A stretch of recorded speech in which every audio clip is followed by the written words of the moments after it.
Now before we start, I'm going to remove these again, once again. Cap your buffer.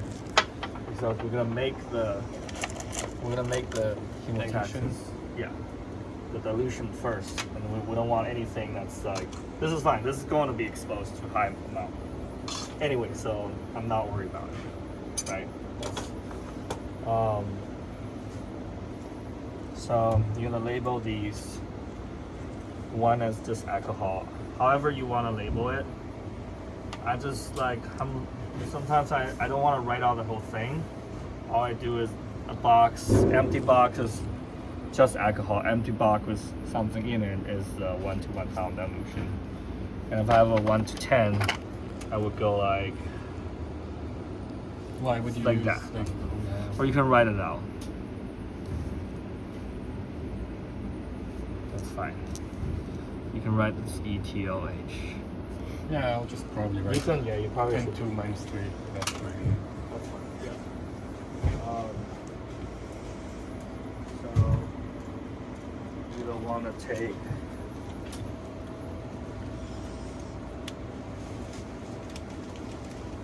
one 1,000 alcohol and 1 ethanol.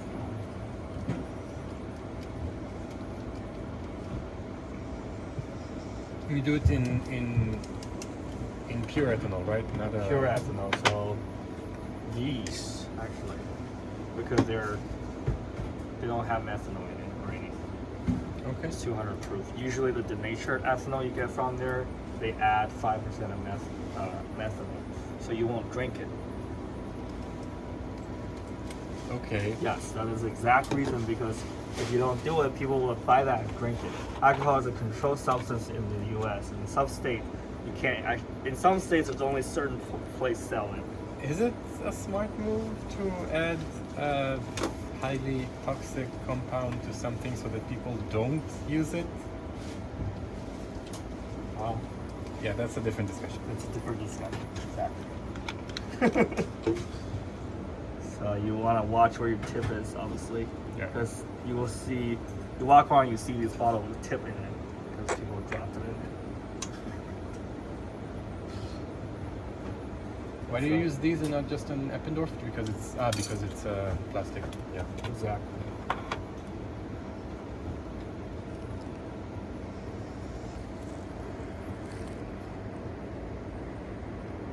And I would say you probably want to label the lid as well, because when you Mhm. have both open, and then you cap it around, and now you got, odor contamination. So that's your ethanol. Here's your, 1 microliter. So obviously it's really important for you to gauge where the liquid surface is and make sure you have the exact 1 microliter. It's kind of just by experience where it goes up to, Yeah. right? And you want to, and when you do this, you want to make sure all of them went out, because sometimes you got half stuck in there and then you just totally different concentration. And you just shake it. It should be enough. They used to like vortexes, but they really, I don't know what they're using. So there's your odor that's ready. Okay. Now we have these supposedly wrapped in foil. Those just came out after an hour and a half, right? You want to make sure your plate's all fine. The way I like to do it, you see how on one side of the plate has this thing, this little mark, and the lid has this mark. I like to put them on the same side, and that will be where I put the odor. Obviously, other people don't like to put it on the same side. Right. Well, I mean, when I poured this, so I didn't put it when I poured it, but when I use it, I would like to, because just serve it a second fail safe. I thought you did it with James, so. Okay. Everything being recorded. Right. And first thing you want to do. So I get some sodium azide. Yeah.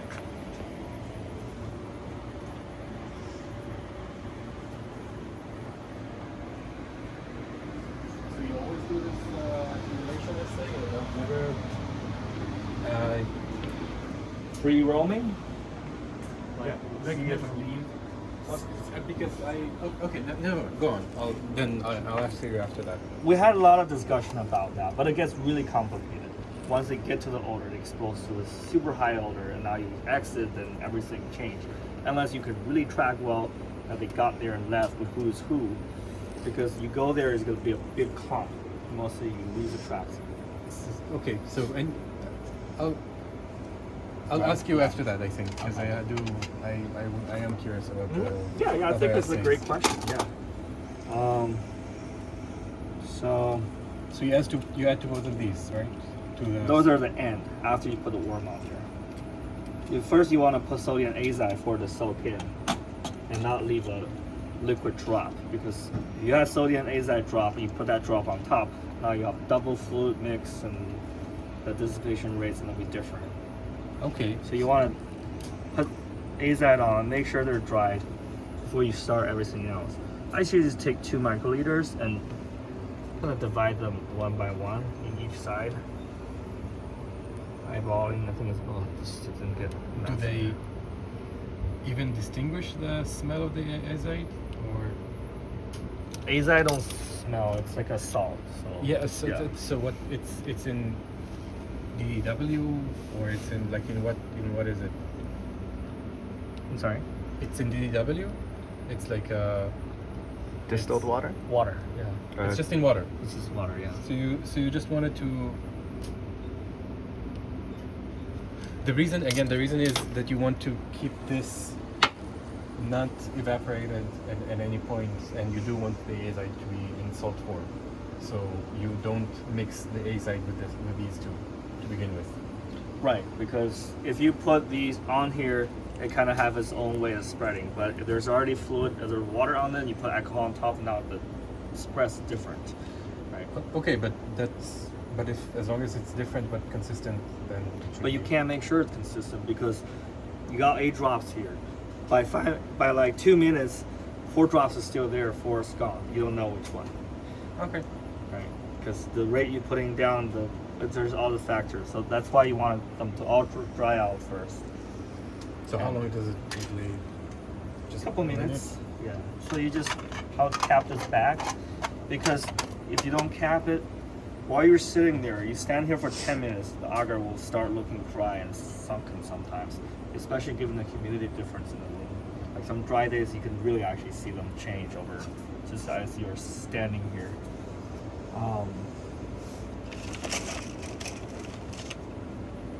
Making too much analysis. This is what Elias has showed. You should publish in the Journal of Bullshitology. It's good. It's your experience. Right. But that's I'm holding back a lot of questions just so you know That's so that fine. we're Yeah. moving So smoothly. I think that we should just get it through, and then we can talk about all the different things. We can work on different. So you do the parts same washout with at the end of the training. Yeah. So you don't but from the wash whole plate. From the whole plate, right? And obviously this time you were, wash the whole plate. I always do control first, odor second, and I always put control on the left, odor on the right. This way I'll less likely to make a mistake. So that's the control. See, that way I don't even need to label this, because I always keep it like that. You can label them if you want to. Get double.